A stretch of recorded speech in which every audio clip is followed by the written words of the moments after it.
하나님, 오늘도 주님의 말씀 앞에 우리가 섭니다. 주님 앞에 나아갑니다. 주님 말씀해 주시고 하나님의 말씀으로 이 시대와 또 우리의 삶을 해석해 주셔서 우리가 어느 방향으로 가야 될지 깨닫게 해주시고, 주님의 뜻이 분명하게 우리 가운데 보여질 때 우리 속에서 우리가 만들어낼 수 없는 열정이 일어날 것입니다.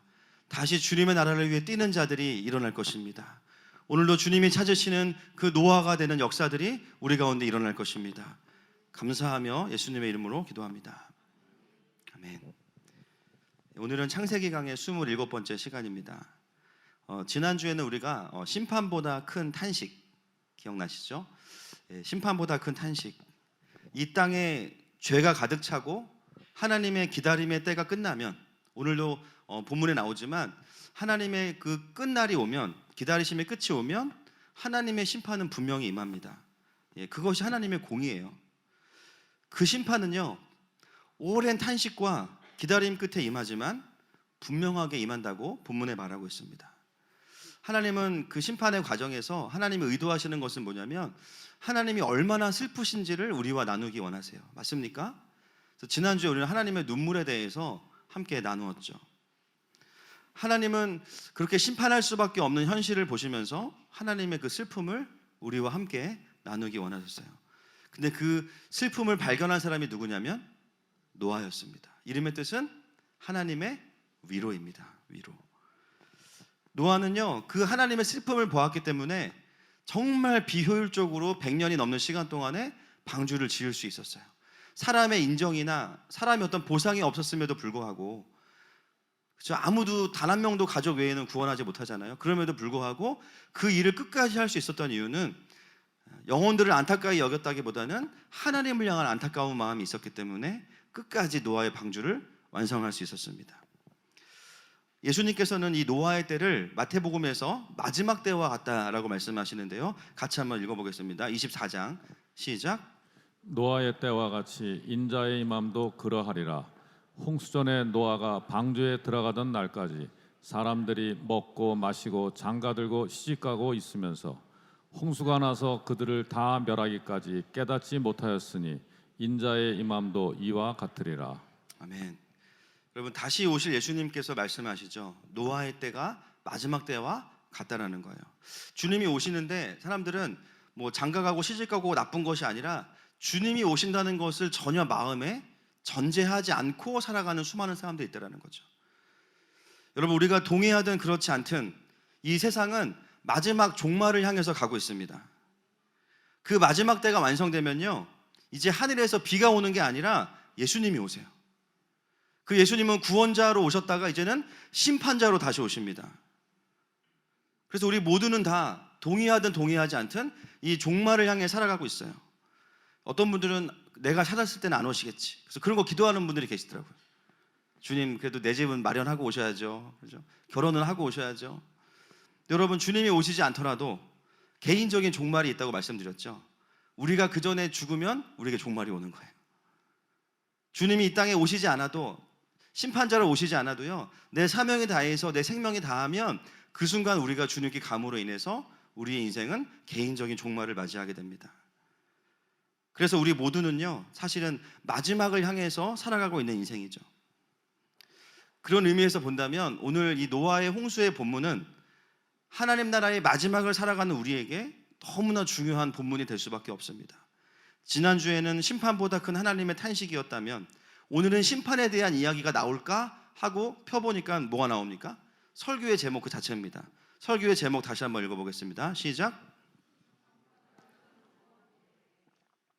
오늘도 심판의 이야기가 아니라 오늘은 심판보다 큰 구원 계획이 우리에게 읽혀지고 있습니다. 그러면요, 본문을 따라가면서 읽으려면 본문이 말하는 바를 읽어야겠죠.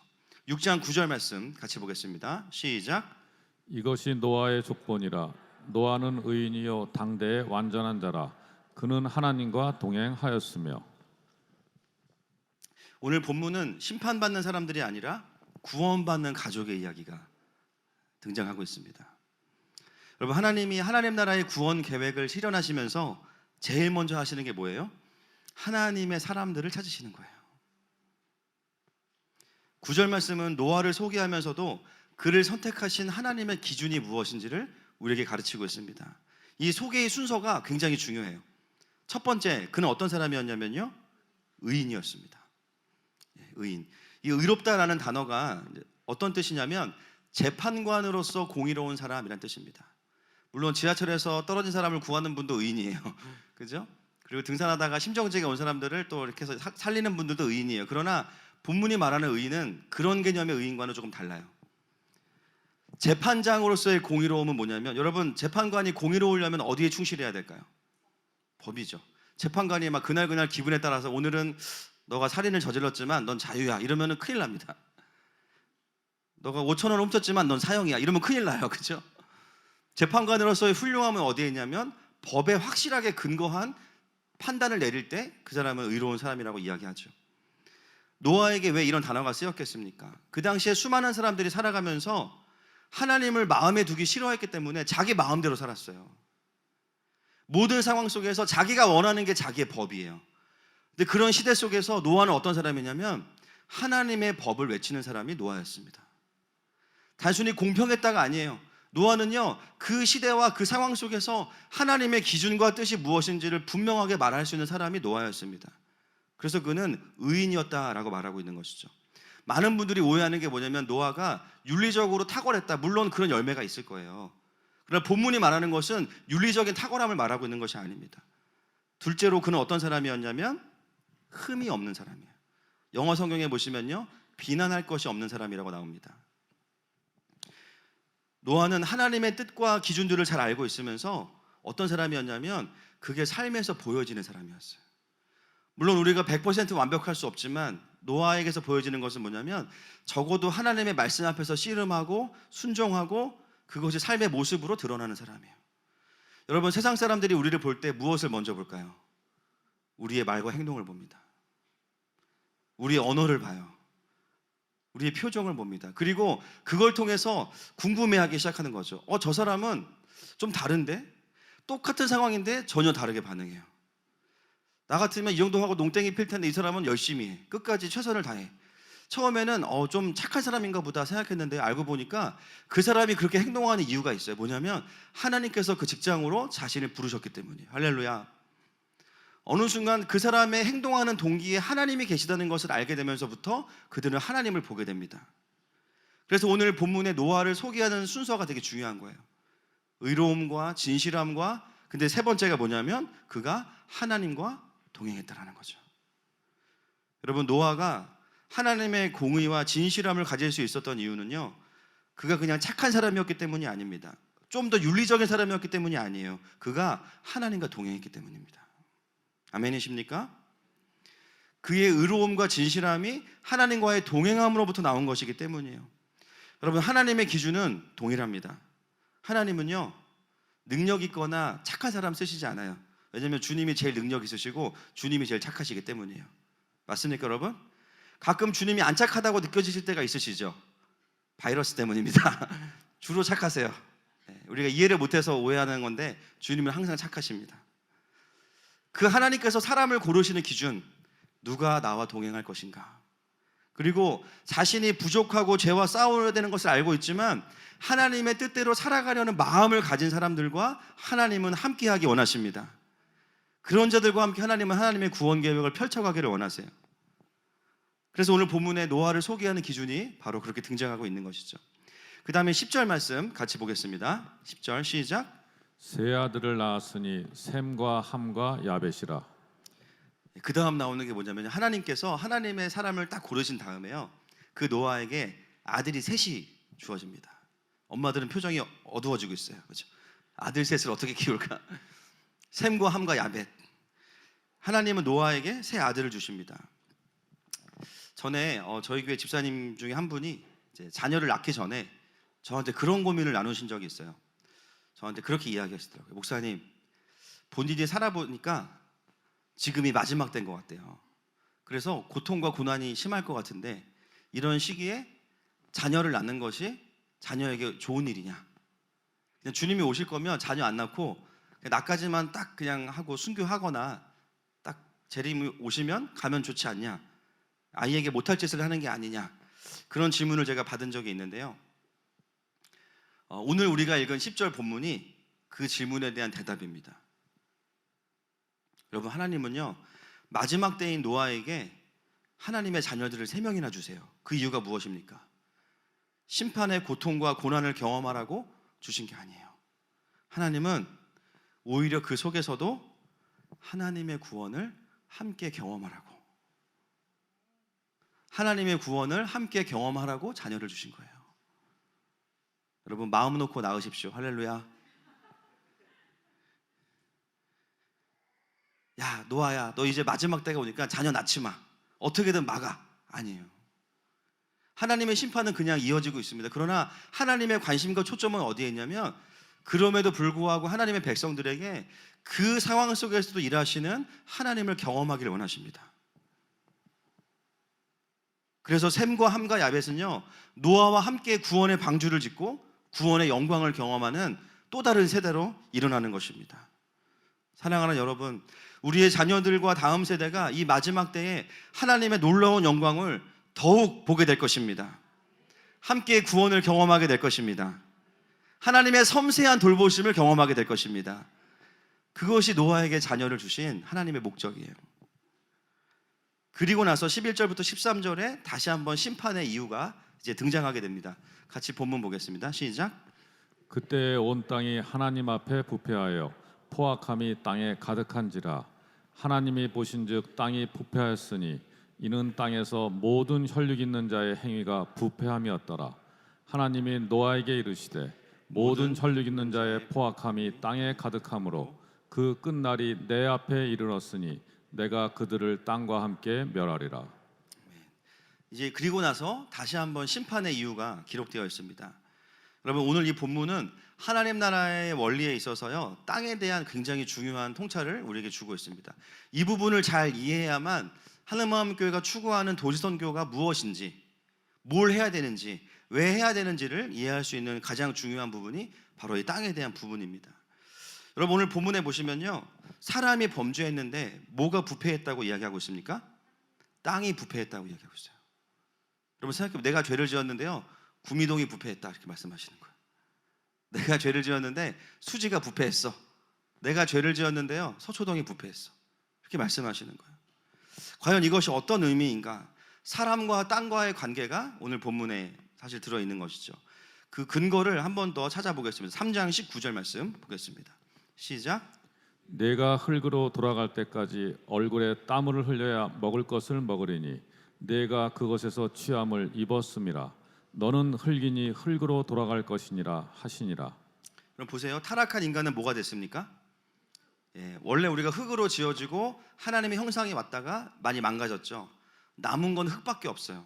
재료가 흙이니까 흙으로 돌아가라. 사람은 흙입니다. 23절 말씀 보겠습니다. 시작. 여호와 하나님이 에덴 동산에서 그를 내보내어 그의 근원이 된 땅을 갈게 하시니라. 자, 이제 인간의 근원은 무엇이 됐냐면 땅이 됐습니다. 우리는 흙이고요 땅은 우리의 근원이에요. 여러분, 땅의 토양을 결정하는 게 뭘까요? 흙입니다. 그래서 흙과 땅은요 순환하는 관계인 거예요. 이것은 물리적인 의미만이 아니라 영적인 의미를 가지고 있죠. 물리적으로 흙과 땅이 순환하는 것처럼 좋은 흙이 좋은 땅을 만들고 좋은 땅은 좋은 열매를 맺습니다. 근데 그 땅에 죄를 심으면 어떻게 될까요? 죄의 열매가 맺혀지겠죠. 순종을 심으면 순종의 열매가 맺혀지겠죠. 이 땅이라는 것은 단순히 우리가 밟고 있는 그라운드만이 아니라 영적인 우리의 모든 환경을 말합니다. 사람과 문화와 나와 함께하는 모든 환경들을 다 땅이라는 이름 안에서 우리가 이해할 수 있습니다. 왜 하나님은 사람이 부패했는데 땅이 부패했다고 말씀하십니까? 사람이 죄를 지으면요 이 죄가 어디로 가냐면 내 환경으로 가서 역할을 하게 되는 거예요. 부정적인 말을 한마디 딱 내뱉잖아요. 나만 부정적인 게 아니라 이 말을 듣는 사람들 전부가 다 영향을 받을 수밖에 없어요. 마치 간접흡연이죠. 간접흡연. 불신의 말을 한마디 내뱉는 순간 그 말을 듣는 사람들의 믿음까지도 갉아먹는 거예요. 그래서 여러분, 우리가 왜 우리의 언어를 조심해야 됩니까? 나만 실족하는 게 아니라 다른 사람들도 실족시키기 때문이에요. 이게 다 어떤 관점이냐면요 땅과 영적인 환경의 관점입니다. 지금 이 사람들의 근본적인 문제는 뭐냐면 본인들도 타락했는데 죄를 하도 많이 내뱉어가지고 죄를 하도 많이 지어가지고요 환경 자체가 죄가 가득해 버린 거예요. 그러니까 죄를 모르고 있다 하더라도 환경을 보면 죄를 배우게 되는 거죠. 소망이 없는 상태가 바로 이런 상태입니다. 그래서 이 구조는 결과적으로 하나님이 공의로우시기 때문에, 공의롭다는 것은 뭐냐면요, 죄가 있으면요 그냥 지나가실 수가 없는 거예요. 반드시 심판이 있어야 됩니다. 하나님이 뭐 개인적으로 마음이 좋으셔도 공의로우시기 때문에 오피셜하게 하셔야 돼요. 결국 사람이 만들어내는 구조는 어떤 구조냐? 흙으로서 땅에다가 죄를 심음으로 인해서 심판을 받을 수밖에 없는 구조를 만들어가는 게 하나님을 모르는 사람들의 삶의 특징이자 열매입니다. 여러분, 그래서 우리가 신앙생활을요 어떤 영적인 환경에서 하느냐는 정말 중요합니다. 맞습니까, 여러분? 나는 어떤 환경에서 신앙생활을 하고 있는가? 나는 누구와 교제하고 있는가? 여러분, 가능하면 건강하고 성령 충만한 공동체에 속하셔야 됩니다. 하나님과 깊이 동행하는 사람들과 함께 하셔야 됩니다. 살아있는 말씀 앞에서 계속 나를 비추고 회복하게 하는 공동체가 있다는 것은 정말 감사한 일이에요. 할렐루야.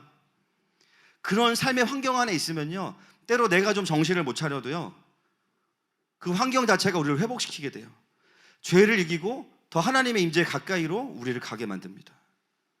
반대로 영적인 공급이 없고 죄가 가득하고 사람의 의만 가득한 공동체에 있게 되면요 하나님을 만날 수가 없겠죠. 그래서 긴장하고 버티고 소진되고 스트러글하고 상처받고. 그래서 여러분, 신앙생활은 환경에 따라서 정말 하늘과 땅 차이가 되는 것이죠. 여러분, 신앙생활을 더 잘하시려면 좋은 영적인 환경을 만드시길 축복합니다. 그래서 토양이 잘 만들어지면요 열매가 어떻게 맺혀요? 30배, 60배, 100배 맺히는 거예요. 할렐루야. 그래서 우리가 도시를 이해할 때요 도시 선교라고 하는 것을 우리가 이런 영적인 눈으로부터 출발을 해야 되는 것입니다. 지금 이 땅이 계속해서 어떤 죄를 쌓아가는 구조인가를 보실 수 있어야 돼요. 어떤 죄가 이 땅 가운데 쌓여가고 있는가. 여러분, 하나님의 심판이 오는 원리는 단순해요. 그냥 죄가 차면 심판이 옵니다. 너무 단순하죠? 성경에는 그런 심판의 이야기들이 나옵니다. 창세기 15장 16절 말씀 같이 읽겠습니다. 시작. 내 자손은 사대만으로 이 땅으로 돌아오리니 이는 아모리 족속의 죄악이 아직 가득 차지 아니함이니라 하시더니. 아멘. 이스라엘이 가나안 땅에 들어갈 때 그 땅에 누가 살고 있습니까? 아모리 족속과 가나안의 7 족속이 살고 있어요. 성경을 읽다 보면 항상 그런 의문이 들죠. 하나님은 이스라엘만 사랑하시는구나. 꼭 그럴 때 우리의 마음은 이스라엘이 아니고 가나안이야. 또 나는 가만히 있는데 굴러온 돌이 박힌 돌을 빼네. 강제 철거당하는 거 아닙니까? 그죠? 그러면서 하나님 불공평해. 근데 이 본문을 읽어보면 아시죠? 너희가 사대 만에, 아브라함에게 하시는 말씀이거든요. 다시 이 땅으로 돌아올 텐데 가나안에. 지금은 왜 아니냐? 아직 이 땅에 살고 있는 족속들의 죄악이 가득 차지 않았기 때문이다. 여러분, 하나님은 전능한 하나님이세요. 하나님은 완전히 공의로운 하나님이십니다. 이스라엘에게는요 하나님의 언약의 성취로서 이 땅이 주어지지만 이 땅에 살던 사람들에게는요 이스라엘을 사랑하시고 여기를 안 사랑하셔서가 아니라 그들의 죄 때문에 그 심판을 받는 겁니다. 하나님은 동시에 이게 만족이 가능한, 우리는 어렵죠. 하나님은 이게 가능한 분이신 거예요. 여기도 보면 죄가 채워진다라는 개념이 이 땅에 존재하는 것을 볼 수 있고요. 가장 심판받은 대표적인 도시 어디입니까? 소돔과 고모라죠. 예. 창세기 18장 20절 말씀 같이 읽겠습니다. 시작. 여호와께서 또 이르시되 소돔과 고모라에 대한 부르짖음이 크고 그 죄악이 심히 무거우니. 하나님은 그 땅의 죄의 부르짖음을 듣는 분이세요. 여러분, 이 소돔과 고모라에 누가 가서 살았습니까? 롯이죠. 발음 잘하셔야 됩니다. 롯이 아니고 롯입니다. 그 땅도 심판을 받아요. 그리고 구약을 보시면 하나님이 사랑하시는 이스라엘도 돌이키지 않으면 어떻게 하십니까? 다른 강대국들을 통해서 심판하세요. 그리고 구약의 강대국들도 꼭 이스라엘이 아니어도요 선지서에 보면 그들의 죄를 이야기하시죠. 너희의 서너 가지 죄가 있다 그러면서 다 잔소리하시고 혼내십니다. 거기 보면 이스라엘만 혼내시는 게 아니에요. 여러분, 하나님은 열방의 하나님이십니다. 그리고 예수님, 신약에서 예수님도 말씀하시는데요. 마태복음 11장 23절과 24절 말씀 시작. 가버나움아 내가 하늘에까지 높아지겠느냐 음부에까지 낮아지리라. 내게 행한 모든 권능을 소돔에서 행하였더라면 그 성이 오늘까지 있었으리라. 내가 너희에게 이르노니 심판 날에 소돔 땅이 너보다 견디기 쉬우리라 하시니라. 아멘. 예수님의 많은 기적과 능력을 경험한 가버나움에도 불구하고 그들이 예수님을 믿지 않을 때 말씀하시죠. 결국 너희에게도 심판이 있을 거다. 그때는 소돔과 고모라보다 더 너네가 견디기 어려울 것이다. 역사를 봐도요, 최후의 심판이 오기 전까지는요, 죄가 채워지면 하나님이 하나님의 방법으로 각각 지엽적인 심판들이 계속 있습니다. 그게 인간의 역사예요. 결국 타락한 인류는 흙으로 살면서 죄악된 토양을 만들고 그 죄악된 토양에서 또 다른 죄악된 사람들이 나와서 계속해서 죄를 쌓는 구조를 만들어가는 게 인간의 역사입니다. 그래서 저는 저희 교회가 처음에 이제 1년 동안 압구정에 있었잖아요. 압구정에 가서 제일 먼저 제가 한 게 뭐냐면 이 땅의 죄악은 무엇인가 했어요. 거기에는 만몬과 허영이 가득합니다. 분당에 와서는 또 분당의 역사를 공부했죠. 이 도시는 어떻게 세워졌을까? 이 도시 안에는요, 근본적으로 인본주의가 가득해요. 신도시는 기본적으로 인본주의가 있을 수밖에 없습니다. 잘 살아보세요. 힘이 빡 들어가 있기 때문에. 편리한 게 나쁜 건 아니지만 그러나 근본적으로 흐르는 영적인 흐름들이 있습니다. 그리고 이 땅에 수많은 그 당들이 있었거든요. 거기서 도자기를 굽고 도자기 굽기 전에 이제 무당들이 와가지고 굿하고 우상 숭배가 가득했던 땅이에요. 그 당시에 기술자들과 돈을 버는 사람들이 다 모여있던 땅이 이쪽입니다. 지금은 그게 어떻게 바뀌었냐면 판교가 됐죠. IT 엔지니어들이 다 모여있지 않습니까? 희한하게도 연관성들이 있습니다. 그런 것들을 우리가 보기 시작하면요, 놀랍게도 이 도시의 부르심이 무엇인지를 알 수 있습니다.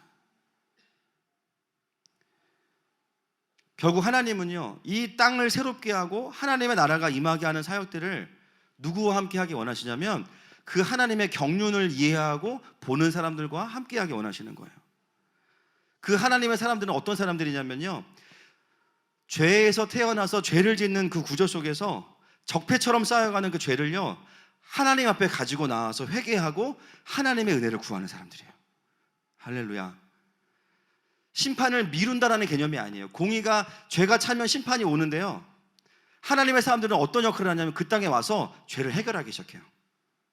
자기가 그 죄를 짓지 않았어도 하나님, 제가 이 땅에 사는 사람으로서 회개합니다. 때로는 내가 우리 가족에게 또 우리 부모님의 죄가 내가 지은 죄는 아니지만 그럼에도 불구하고 가정의 죄악을 바라보면서 하나님 앞에 애통해하면서 그것을 비판하고 비난하는 게 아니라 자기의 죄악으로 하나님 앞에 회개하는 사람, 그 사람이 바로 노아와 같은 하나님의 의인이죠. 여러분, 하나님께서 소돔과 고모라를 멸망시키려고 하실 때 멸망하지 않을 한 가지의 이유가 무엇이었습니까? 멸망시키지 않겠다라고 말씀하셨던 조건, 32절 말씀, 창세기 18장 시작. 아브라함이 또 이르되 주는 노하지 마옵소서. 내가 이번만 더 아뢰리이다. 거기서 10명을 더시면 어찌하려 하시나이까? 이르시되 내가 10명으로 말미암아 멸하지 아니하리라. 하나님의 조건이 무엇입니까? 의인 10사람이에요. 이미 그 땅이 악한 거는 주님은 이미 예전부터 알고 계셨어요. 이미 범죄했을 때 심판이 이미 왔어야 됩니다. 그런데 하나님께서 기다리셨죠. 그 기다림 가운데 누가 그 땅에 처음에 갔습니까? 롯이에요. 롯이 그 땅을 갈 때 하나님이 기대하셨을까요? 안 하셨을까요? 기대하셨겠죠. 그래도 하나님의 백성이니까, 아브라함에게 듣고 본 게 있으니까. 그런데 사실 롯은 그 땅에 왜 갔습니까? 도시 선교사로 간 게 아니었어요. 거기가 신도시였기 때문에 갔습니다. 살만하니까. 남들이 다 거기 가면 좋은 학원 있고 역세권이고 환경도 좋다고 하니까, 그래 우리도 한번 잘 살아보자. 그동안 아브라함 쫓아다니면서 맨날 힘들었어. 이제 좀 안정적으로 살아보자. 아직 땅값도 더 오를 것 같아. 꼭 가야지. 하나님의 백성인데요, 그 땅을 가는 이유가 하나님이 아니에요. 뭐예요? 잘 살아보세요. 좀 행복해 봐야겠다. 그 땅에 간 롯의 삶의 결과는 무엇이었냐면 결과적으로는 실패였죠. 하나님 나라와 상관이 없었습니다. 여러분, 롯과 이름이 비슷한 사람 누구죠? 아까도 얘기했지만 롯입니다. 롯과 롯은 천지 차이입니다. 롯은 큰아버지 아브라함을 떠나서 하나님의 임재와 상관없는 곳으로 가죠. 작은아버지죠. 예. 룻은요, 시어머니를 쫓아가요. 며느리가 시어머니를 쫓아가요. 기적입니다. 할렐루야. 있을 수 없는 일입니다. 자기를 부인하고 십자가를 지는 것 더 힘든 일이죠. 룻이 시어머니를 쫓아가는 이유는 시어머니가 잘해줘서 그런 것도 있겠지만 더 궁극적인 이유는 무엇입니까? 어머니 하나님이 내 하나님이 되실 겁니다. 그게 롯과 룻의 차이예요.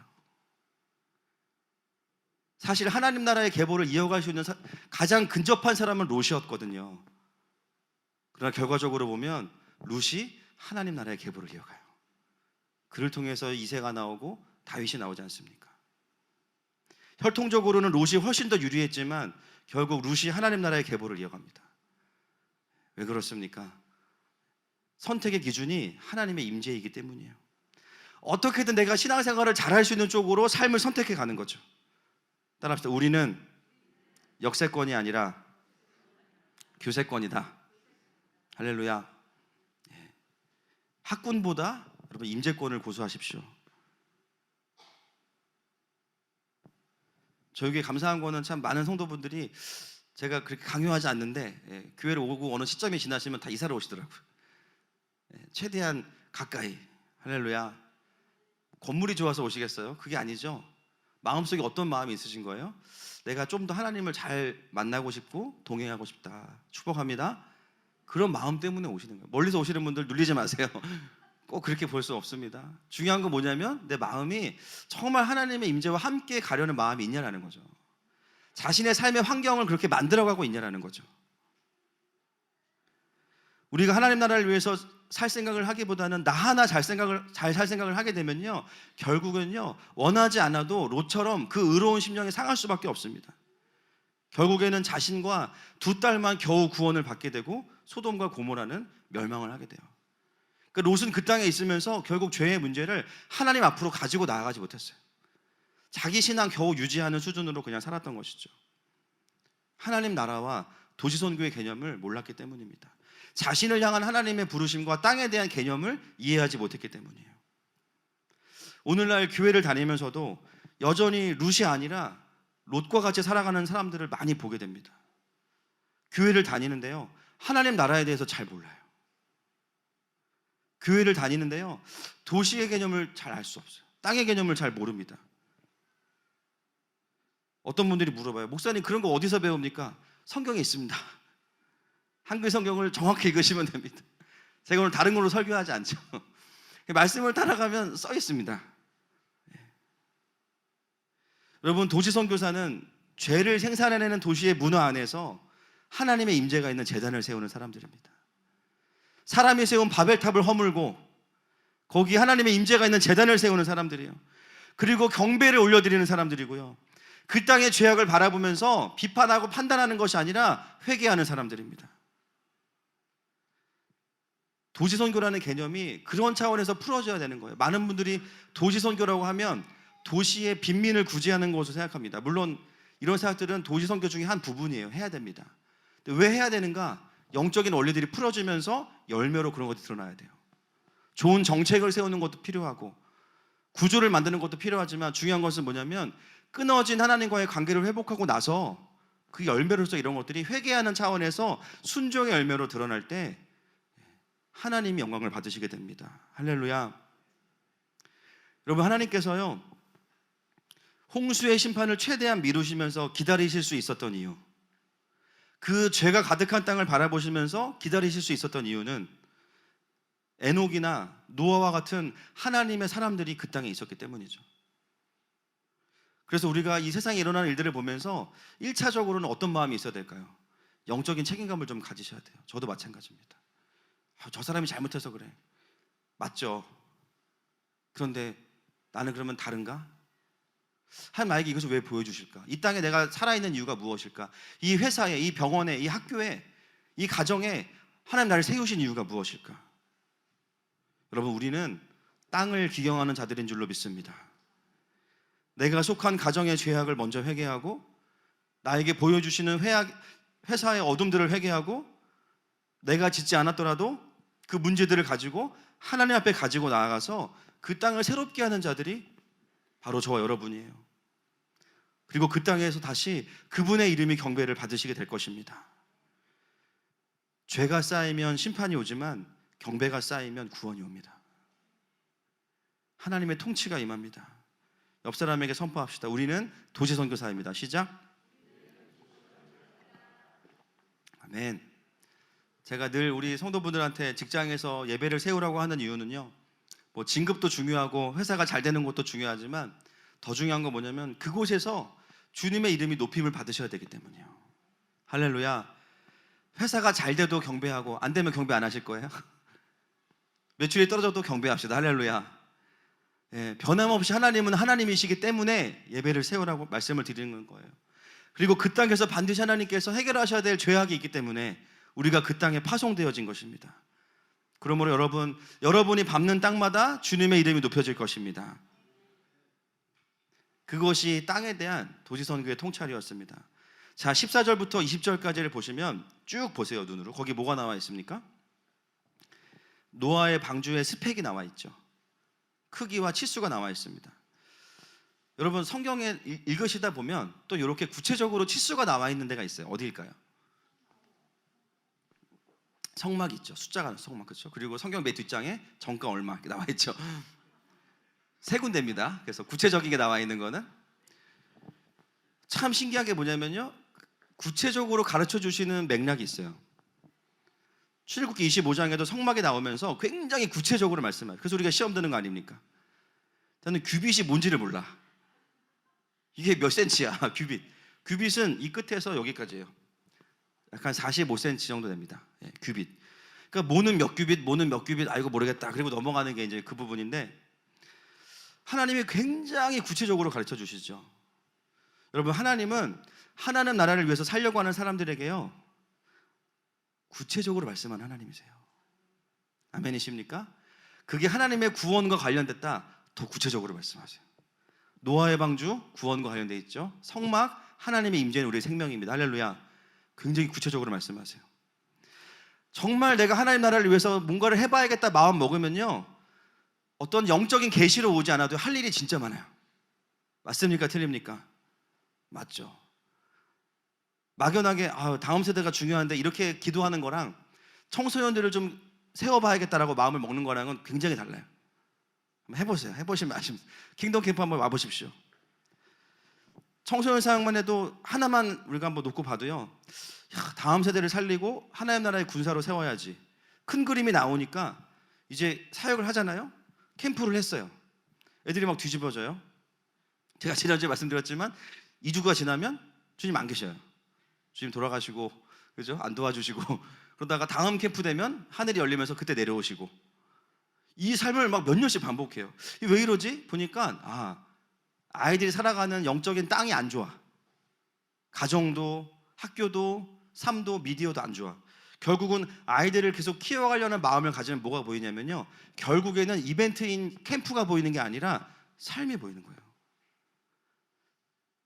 제가 그걸 깨닫고 나서 피곤하다 그런 생각이 들었어요. 그리고 이 그림을 빨리 없애야겠다. 그리고 씨름을 좀 했는데, 왜냐면 이걸 하려면 정말 피곤한 일이거든요. 교회 하나 세우는 것도 쉽지 않은데, 요즘에는요 교역자가 없는 주일학교가 진짜 많아요. 저희 캠프 때도 보면 그냥 선생님들이 데리고 오거나 아니면은 담임 목사님 사모님이 아이들 데리고 오신 교회도 있습니다. 그 작은 교회들의 예배는 어떻게 할 것인가? 여기서 만났던 하나님이 있는데 돌아가서 자기들끼리 예배할 때 어떻게 해야 되는가? 예배만 드립니까? 학교에서 또 어떻게 해야 되는지, 훈련, 상담. 마치 어떤 느낌이냐면 방주를 짓는데요, 구체적인 치수를 재는 느낌이에요. 실제로 배를 지어보려고 하니까 여러 가지 필요들이 보여지는 거죠. 하나님은 우리에게 큰 그림만을 말씀하시지 않습니다. 큰 그림만 보이고 세부적인 게 안 보인다? 여러분, 조금 더 하려고 마음을 먹어보세요. 할렐루야. 그러면 보여요. 세부적으로 세워야 될 것들이 많습니다. 교회도 끊임없이 도지선교사를 훈련하기 때문에 훈련을 계속 업그레이드 해야 되죠. 또 3월부터 이제 2단계가 시작되는데요, 하나님 나라의 관점으로 구약을 창세기부터 말라기까지 같이 볼 겁니다. 한 10주 정도에 걸쳐서. 그러려면 각 권에 대한 하나님의 마음들을 받아야 되죠. 때로는 제가 이런 사역들을 같이 하면서 이렇게 한다고 도시선교가 될까? 그런 생각이 드는 거예요. 지금 이 스피커가 소리가 이 안에서밖에 안 들리잖아요. 그렇죠? 아무리 외쳐도 이게 저 밖에까지 들릴까? 구미동을 벗어나면 안 들릴 텐데. 내가 할 수 있는 영역은 너무 제한적인데.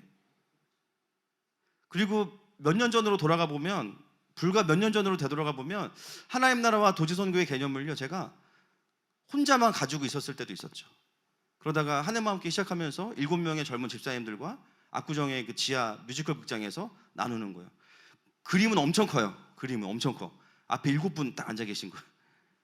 근데 다 직장 생활하기도 버거운 분들이에요. 분명히 하나님의 나라와 성경을 보면서는 막 벅차요. 근데 현실로 들어서 이거를 한다고 생각해 보면 너무 괴리감이 큰 거예요. 과연 이 그림이 완성될 수 있을까? 그 모든 사역을 다 할 수 있는 것도 아니고, 최소한 이런 사역을 하려면 10만 명은 돼야 되는데, 늘 말씀 보면은 열정이 채워졌다가 현실에 가면 괴리감 때문에 힘들어하고,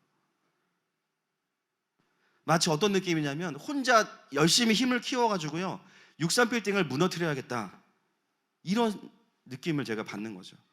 열심히 힘을 키울 때는 할 수 있을 것 같아요. 63빌딩을 보면 안 될 것 같아요. 믿음이 있을 때는 믿음으로 준비하지만 믿음이 떨어지면 그 방법을 이루기 위해서 저만의 인간적인 방법을 막 생각합니다. 그래, 이러려면 교회가 커져야 되고 사람이 몇 명 모여야 되고 적어도 이 정도의 사람들을 모여야 되고 큰 교회나 재력가가 있어야 돼. 그때마다 하나님이 주시는 마음은 뭐냐면요, 그냥 해, 이거였어요. 너무 주님 굉장히 무책임해 하시죠. 그냥 해, 지금 할 거 해, 그냥 말씀 보고 오늘 큐티부터 하자. 늘 그런 식으로 위로하셨어요. 사실 순종하려고 보면 이해가 안 되는 순종이 진짜 많습니다. 근데 여러분, 성막과 노아의 방주의 공통점이 뭔지 아세요? 구체적으로 말씀하신 다음에요, 모세와 노아의 공통점, 주의 말씀대로 그대로 준행하였더라. 이게 중요합니다. 여러분, 노아의 방주대로 배를 한번 지어보세요. 제가 노아의 방주를 그 종이로 만든 적이 있어요. 청년부 사역할 때. 제가 그걸 다 만들고 나서 깨달은 결론이 이것이었습니다. 이거는 배가 아니다. 따라합시다. 박스. 겁나게 큰 박스예요. 축구장 5개만한 박스. 잘했지, 수고했지. 배는 아니야. 아니, 무슨 배가, 노를 젓는 노도 없어요. 방향을 정하는 키도 없어요. 하다못해 바람이 불면 돛이라도 있어야죠. 큰 박스 하나 만들어 놓고 이게 배라고 이야기하시는 거예요. 여러분, 만약에 우리가 노아라면 어떤 마음이 들까요? 주님이 말씀하셔서 일단은 배를 짓긴 짓겠지만 주님이 배를 안 만들어 봐서 모르시죠, 주님. 그러면서 설득해. 주님, 배라는 게 이런 게 배가 아닙니다. 자동차가 바퀴가 없으면 어떻게 자동차입니까? 잘 생각해 보세요. 주님, 제가 설명해 드릴게요. 일단 노가 있어야 됩니다. 노를 만들어 우리가. 돛을 달아요. 방향키를 잡습니다. 그런 우리가 토를 달지 않겠습니까? 우리 얼마나 합리적인데. 6장 22절 말씀 다시 한번 읽어보겠습니다. 시작. 노아가 그와 같이 하여 하나님이 자기에게 명하신 대로 다 준행하였더라. 그냥 주님이 하라는 대로 한 거예요.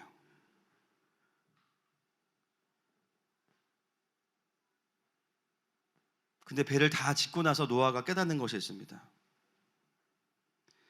놀라운 것은 뭐냐면요, 사람이 만들진 않았지만 노아가 만들면서 꼭 필요하다고 느꼈던 부분들을 나중에 누가 채우시냐면 하나님이 채우세요. 큰 박스를 만들어 놓고 방향도 정할 수 없고 동력도 없는데 어느 순간 물이 채워지고 나서 하나님이 노아의 방주를요 손에 쥐고 움직여 가시는 거예요. 여러분, 전부 다 물에 잠겼는데 갈 데가 어디 있습니까? 방향키가 뭐가 필요해요? 우리 청소년들 어차피 취업 안 될 거 좋은 데 갈 필요 없다고 제가 늘 얘기합니다. 애들이 위로를 얻어요. 수능 100점 차이 똑같다. 어차피 취업 안 된다. 알바 3개 뜨니까 훨씬 낫다. 애들이 막 할렐루야 막 그래요. 어차피 다 잠겼어. 갈 데가 없어요. 방향키가 뭐가 필요합니까? 그냥 하나님이 가라는 대로 가면 돼요. 다도 필요 없어요. 아라라산에 그냥 머물게 하시잖아요. 딱 때가 되면. 우리가 순종할 때 엄청난 부족함과 필요들이 보일 건데요, 주님이 말씀 안 하셨으면 채우지 마십시오. 그건 하나님 겁니다. 할렐루야. 하나님이 채워가시는 거예요. 노아가 만든 박스는 재료값도 뭐 그렇게 많이 들진 않았겠지만 사실 세상에서 가장 비싼 배입니다. 왜냐하면 그 배의 선장이 하나님이시기 때문이에요. 그 배의 항해사가 하나님이시기 때문이에요. 그 배의 항로 지도사가 하나님이시기 때문이에요. 여러분, 모세가 성막을 지으면서 어떤 마음이 들었을까요? 정말 이 텐트에 주님이 글램핑을 하실까? 그런 마음 안 되겠습니까? 주님이 텐트에 오실까? 근데 그 텐트를 짓고 나서 물론 17억 정도 들었지만 어떤 일이 벌어졌습니까? 40장 34절에 35절 시작. 구름이 회막에 덮이고 여호와의 영광이 성막에 충만하매 모세가 회막에 들어갈 수 없었으니 이는 구름이 회막 위에 덮이고 여호와의 영광이 성막에 충만함이었으며. 아멘. 40장을 막 졸리면서 읽다가 정신이 번쩍 드는 부분이 마지막에 와서야 합니다. 야, 그렇게 고생해서 지었는데 그래봤자 텐트잖아요. 근데요, 거기에 누가 오셨냐면 여호와의 영광이 임했어요. 충만하게 임했습니다. 최소한의 순종으로 만들어진 텐트 위에 하나님 임재하시는 순간 그 집은 완성. 할렐루야. 비싼 집도 좋은 집이지만 누가 사느냐에 따라서 바뀌어요. 까치마을 아파트에 차 은율이 산다. 저랑 우리 교회 가족들만 좋아하시겠죠. 까치마을 아파트에 차 은우가 산다. 벌써 마음이 행복해지시지 않습니까? 차 은우 쳐보세요 나중에. 같은 차신데 좀 다릅니다. 네. 저희도 밀리는 차신 아닌데 아마 저희 교회는 차 은우 팬클럽이 될 수도 있어요. 공간이 그렇게 되면. 따라합시다. 순종이 성공이다. 지난 7년 동안 계속 사역하면서 우리 성도들과 예배하면서 저의 마음 안에서는 계속 이런 갈등이 있었어요. 하나님 나라 너무 분명한데 어떻게 이것이 이루어질 것인가. 그때마다 하나님은 그냥 너한테 시킨 거 해. 계속 그 말씀하셨어요. 근데 왜 어려웠냐면요, 이걸로 우리가 그림을 완성시키려고 하니까 너무 어려운 거예요. 내 힘으로 63빌딩을 무너뜨리려고 하니까 어려운 거예요. 그러다가 제가 어떤 영상을 하나 봤는데요, 한번 보여주시겠습니까? 영상을 짧은 영상입니다. 36초짜리인데요 제가 이걸 보고 아, 이거겠구나 라는 생각이 들었습니다. And 1 millimeter thick, and I will carefully place it.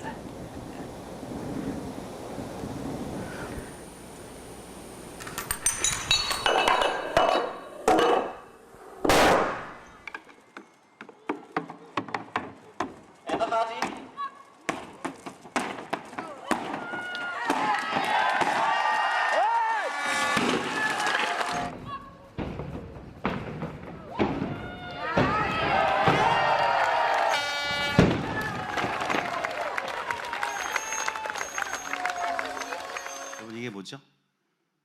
도미노죠. 어떤 분이 그러더라고요. 큰 빌딩 하나 무너뜨리려면요 도미노 27개만 있으면 무너뜨릴 수 있대요. 또 과학자가. 근데 그 시작은요 아주 작은 한 개의 조각만 있으면 되는 거예요. 또는 중간에 도미노가 단절됐으면 단절된 부분에서 다시 넘어뜨릴 도미노 한 조각만 있으면 이 도미노는 완성될 수 있습니다. 제가 저걸 보면서 제 마음에 하나님이 주신 마음이겠죠. 아, 그렇구나. 하나님이 이미 오랫동안 이 땅 가운데 하나님의 사람들을 조각조각 배치하셨구나. 저는 그 큰 그림을 내가 완성해야지 생각했는데 그게 아니었어요. 저한테 맡기신 건 한 조각이었어요. 그 그림을 하나님만 보실 수 있어요. 근데 그 그림을 보려면요 모두가 다 무너지면서 연결돼야 돼요. 자기를 내려놓고. 하늘마음이 할 수 있는 일은 하나님 나라의 그림을 말씀으로 풀어내고 리더들을 훈련하는 게 우리의 부르심입니다. 맞습니까, 여러분?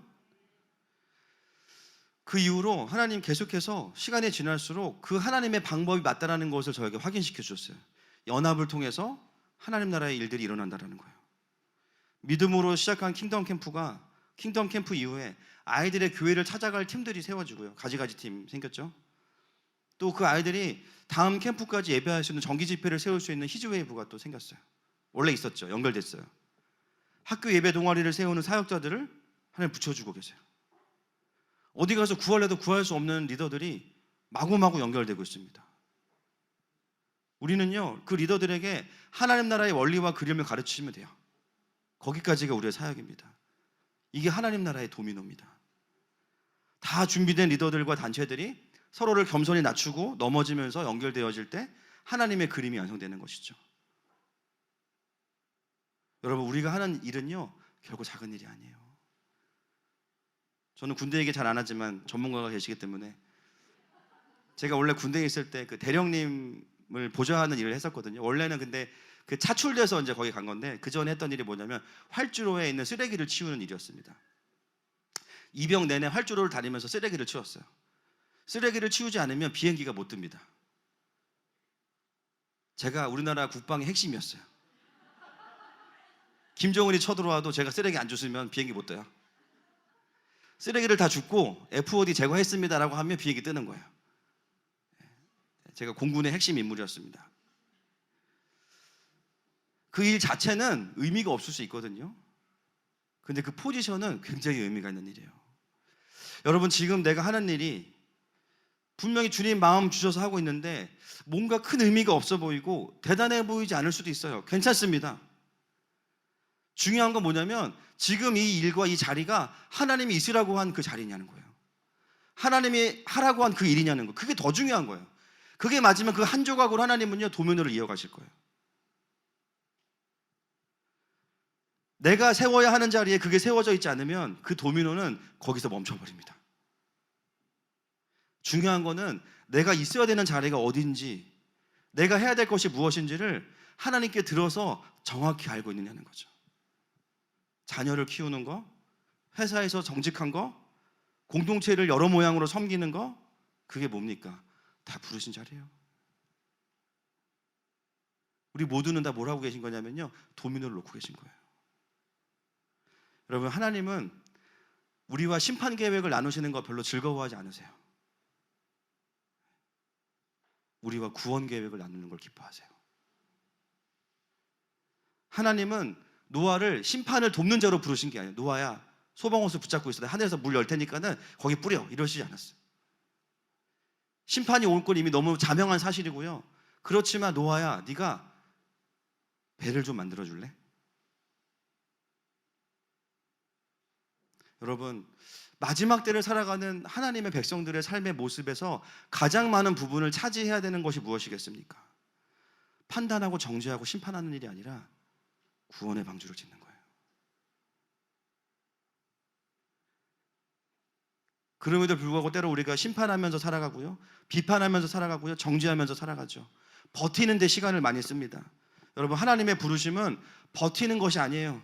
하나님과 동행하는 거예요. 그분이 주신 작은 계획일지라도 그것을 실현하면서 우리의 삶에 하나님의 구원의 시즌을 완성해 가는 것입니다. 저희 교회에 새로 오시는 분들이 많으시죠. 왜 하나님 여러분들 이곳으로 보내셨을까요? 그냥 좀 더 은혜로운 교회 아닙니다. 하나님 여러분에게 회복시키시기 원하시는 사명이 있기 때문이에요. 저희 교회는요, 예수님 처음 믿는 분들도 많이 오세요. 또 잘 모르겠다 이런 분들도 많이 오세요. 교회를 다녔지만 주님 계신지 모르겠다. 여전히 주님이 계신지 안 계신지 고민되죠.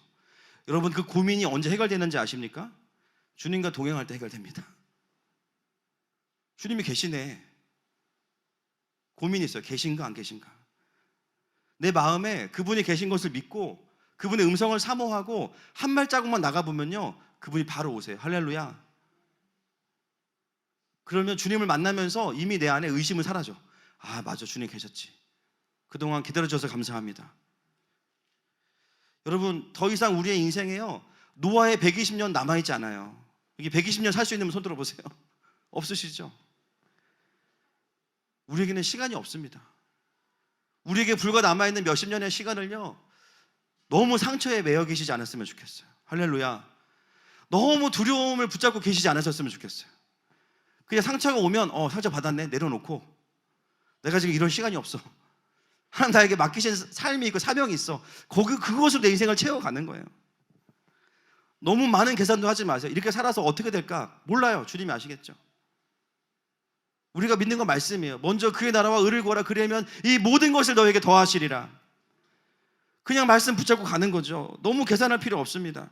그냥 그게 심판의 계획이 아니라 주님의 구원 계획이라고 하면 거기에 동참하시면 됩니다. 코로나 바이러스 곧 사라질 거예요. 이것도 본 게임이 아닙니다. 더한 일들이 더 많을 거예요. 저는 이 코로나 바이러스를 보면서요, 누구에게는 이것이 정말 가혹한 심판일 수 있지만 그나마 이마저도 하나님의 기다림 중에 하나인 거예요. 최소화 시키시는 거. 시간을 벌어주고 계신 거예요. 우리는 무슨 일을 해야 될까요? 한 영혼이라도 구원하고 하나님 나라의 비밀을 사람들에게 가르치는 것이죠. 그리고 그 흐름을 함께 따라가는 것입니다. 아멘이십니까? 여러분, 앞으로 어떤 일이 일어나든지 간에 놀라거나 두려워하지 말고 하나님 나라의 구원 계획에 참여하십시다. 오늘 그것이 6장을 통해서 우리에게 주시는 하나님의 음성입니다. 이 시간에 함께 우리가 찬양하면서 주님 앞에 나아가십시다.